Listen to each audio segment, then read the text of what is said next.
तो एक दिन की बात है कि राजसभा चल रही थी, सब लोग बैठे हैं, मथुरा की सभा चल रही है, कन्हैया भी बैठे हैं। ठाकुर आज वृंदावन की याद आ रही है तो मुंह लटका हुआ है नीचे की ओर, किसी से कोई बात नहीं कर रहे, नाराज होकर के बैठे हैं।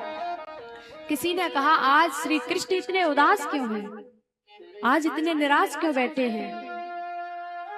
एक ने कहा लगता है आज इन्हें वृंदावन की याद आ रही है। दूसरे ने कहा नहीं, हमें तो लगता है इन्हें ये जो माखन चोरी लीला करते थे ना उसकी याद आ रही है।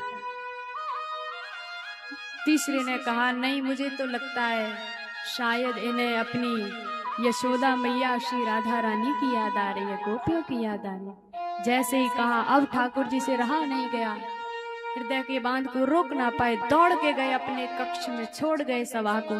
सब देखते रह गए आज कृष्ण इतने उदास क्यों है श्री कृष्ण। उद्धव जी से कहा उद्धव जाओ, तुम्हारे तो प्रिय सखा है, जाके पूछ के आओ इतने उदास क्यों बैठे हैं। दौड़े दौड़े गए उद्धव जी। ठाकुर जी गए कक्ष में, बैठ गए और अपने वृंदावन की मुख करके वृंदावन की ओर रो रहे हैं। उद्धव जी गए, दरवाजा खटखटाया, हे ठाकुर दरवाजा खोलिए, क्या बात है आज इतने निराश क्यों हो। ठाकुर जी ने दरवाजा खोला और वृंदावन की ओर मुख करके रो रहे हैं। जैसे ही देखा उद्धव जी कहने लगे प्रभु आप रो रहे हो, क्यों रो रहे हो,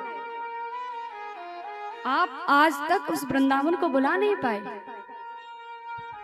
तब ठाकुर जी ने कहा उद्धव वो वृंदावन ऐसा था, वो ब्रज के ब्रजवासी ऐसे थे, मैं उन्हें कभी नहीं बुला पाया उद्धव, मैं नहीं बुला पाऊंगा।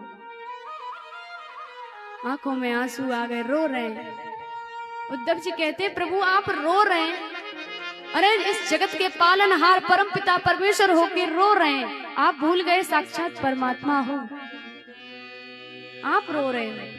अरे उन गवार बालों के लिए, उन गवार गोपियों के लिए इतना रो रहे हो, ऐसा कैसा प्रेम दे दिया उन्होंने, हमें बताइए। यहाँ सब प्रकार की व्यवस्थाएं कराई जाएंगी, आप बताइए किसी प्रकार की व्यवस्था में कमी हो तो हम व्यवस्थाएं बढ़वाएं, बताइए, आप ऐसे मत रो प्रभु।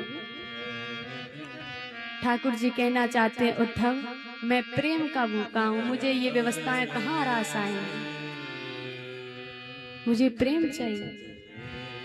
उद्धव जी ने कहा ऐसा कैसा प्रेम किया था ब्रजवासियों ने जो हम नहीं दे पा रहे, हर प्रकार की व्यवस्था कर रहे हैं, हर प्रकार का आपके साथ रहना घुलना मिलना सीख रहे हैं, ऐसा कैसा प्रेम है उनका, सब कुछ तो कर रहे हैं ब्रजवासियों जैसा, आपके ब्रज के लोगों के जैसा। तब बताया ठाकुर जी कहते हैं उद्धव तुम नहीं जानते हो, इस ब्रज में मुझे श्री कृष्ण कहने वाले बहुत हैं, महाराज कहने वाले बहुत हैं, राजा कहने वाले बहुत हैं उद्धव, लेकिन कोई कन्हैया कहने वाला नहीं है उद्धव। यहाँ पैर सब छूते हैं, हाथ सब जोड़ते हैं, लेकिन यहाँ कोई गले लगाने वाला नहीं है उद्धव। वो प्रेम मुझे ब्रजवासियों ने दिया है, मैं नहीं भुला पाऊंगा उद्धव, मैं नहीं भुला पाऊंगा। उद्धव जी कहते हैं प्रभु आप संसार के कर्ता धर्ता होकर के, परम पिता परमेश्वर होकर के रो रहे हो उन ब्रजवासियों के लिए, प्रभु कैसे लीला करते हो तुम। हम भी आपके साथ ऐसा ही व्यवहार करेंगे, भूल जाइए आप उन्हें, भूल जाइए, आप उन्हें याद मत कीजिए। ठाकुर जी ने कहा उद्धव मैं उन्हें भूल जाऊंगा, पर मेरी एक शर्त है, यदि ब्रजवासियों के हृदय से तुम मेरे इन यादों को, मेरे उन सारी लीलाओं को निकाल दो, मेरे इस नाम को उनके हृदय से निकाल दो, वो मेरी याद ना करें तो मैं उन्हें भूलने के लिए तैयार हूं, मैं तुम्हें वचन देता हूं, मैं भूल जाऊंगा उन्हें। पहले उन्हें भूलने के लिए कहो, मुझे भुलवा दो उनके हृदय से, मैं भूल जाऊंगा। उद्धव मेरा एक काम करोगे? उद्धव ने कहा जी सरकार बताइए। कहने लगे उद्धव जी मेरा पत्र लेकर के जाओगे? वृंदावन। उद्धव जी ने कहा, प्रभु कैसी बात करते हो, मैं कहाँ वेदों का पढ़ा हुआ, मेरे पास अटल ज्ञान है, और वो कहाँ गवार ग्वालिन ग्वाले सब मेरी भाषा को नहीं समझ पाएंगे। ठाकुर जी ने कहा, उद्धव तुम संभल के उन्हें समझाओगे ना।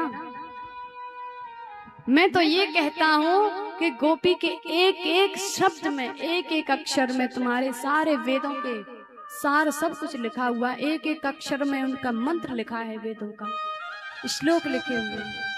यदि तुम सहज भाव से उन्हें समझाने का प्रयत्न करोगे, प्रेम से समझाने का प्रयत्न करोगे, तो उद्धव वो समझ जाएंगे। और तुम अपना ध्यान रखना,